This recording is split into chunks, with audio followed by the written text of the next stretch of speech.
Hey, get back inside.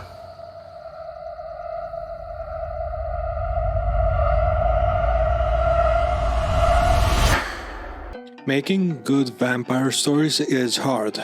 Making vampire stories that resonate on a bigger level is even harder. That's why I was curious about what Ryan Coogler can do for the subgenre.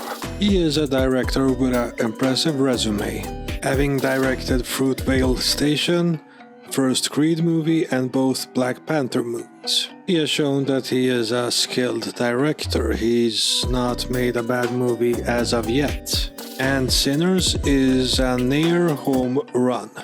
Here you have a vampire story that takes place in the American South in the 30s. We meet the twin brothers Smoke and Stack, both played by Michael B. Jordan.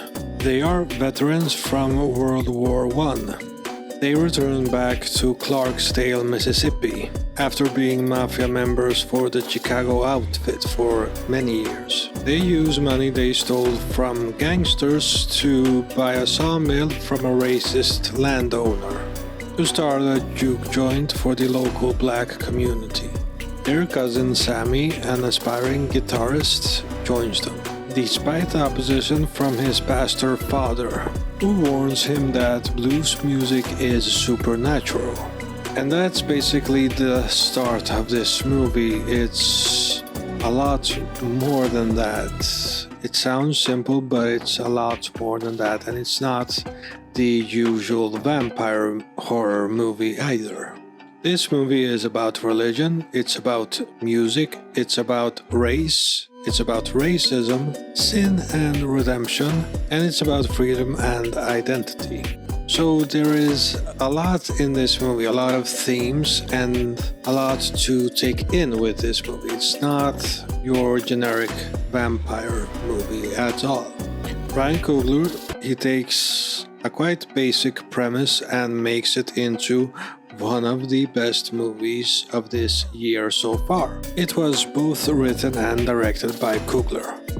And his writing and direction is very strong in this movie for the most part, especially his direction. He really brings out a great performance from Michael B. Jordan that plays two brothers, two roles at the same time, and he's really terrific here. He doesn't just take these two characters that could have been played like very similarly and the same. He really makes them feel like two separate characters, two very different characters. And that takes skill to do because you're playing two twin brothers they look the same and they grown up together and so on. So it's very hard to differentiate as an actor at least. But he pulls it off, and I really feel he's a very underrated actor because I have felt that he's one of the best actors for the past 10 years or so. But he's also transitioned into producing and directing too. He directed the third Creed movie, for example.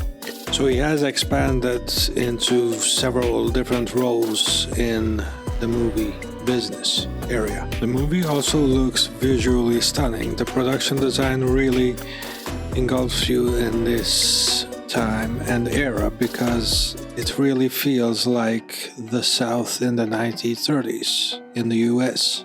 The sets, the props, the costumes, the hair and makeup, it really just feels like that era of time, while also those aspects tell the story in a proficient way. The cinematographer Autumn Dorald Arkapaw shot this movie in IMAX and Ultra Panavision cameras, creating a unique combination of aspect ratios that enhances the movie's period setting and the movie's supernatural themes. The movie has some of the best cinematography I have seen this year, and I wouldn't be surprised if the cinematography gets nominated at the Oscars next year. It's that good. The script is well written for the most part. We get to spend a lot of time with the twin brothers, and mostly three characters in the movie.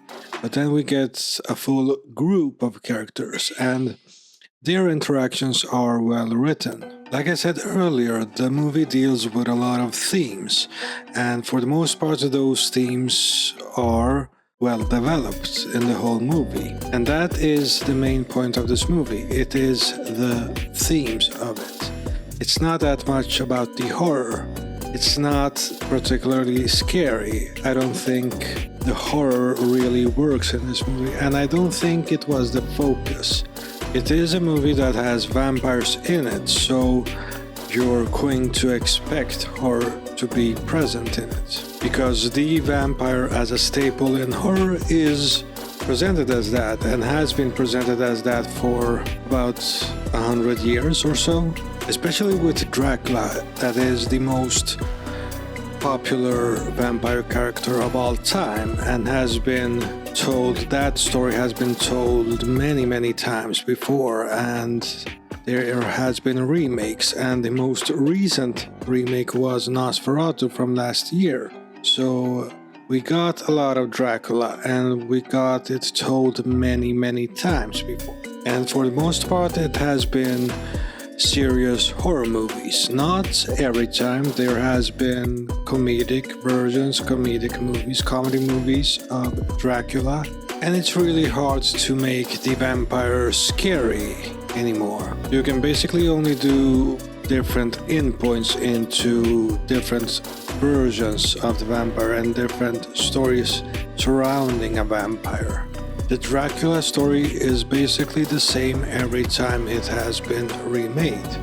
There are some slight variations in the movies, but the overall structure of them is the same. It only differentiates itself in some details in how the story is told and styles in the visuals and the storytelling. But almost every time, the staples of the Dracula story are there and present in every remake, reboot, or any type of version of Dracula.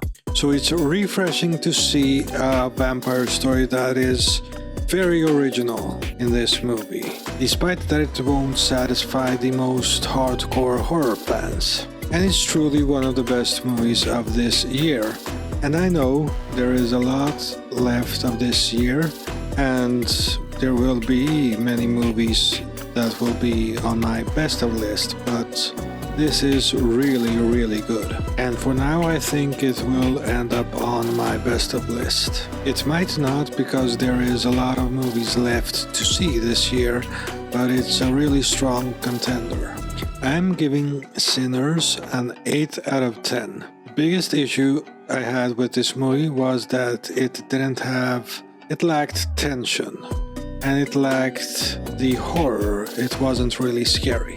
That's basically it. It does have some tension in the third act and by the end, but that's far from enough for the whole movie. But it's still a terrific movie. On a side note, I want to make an announcement that I will be making some changes on my channel. I will be changing my name to Phantom Frame. The content won't change that much. I will still be doing horror for the most part, but I will also do other genres. I'm just revamping my channel. If you liked this video, please like, share and subscribe. Also, don't forget to smash the bell icon so that you don't miss any of my future videos. This is Phantom Frame. Thank you for watching.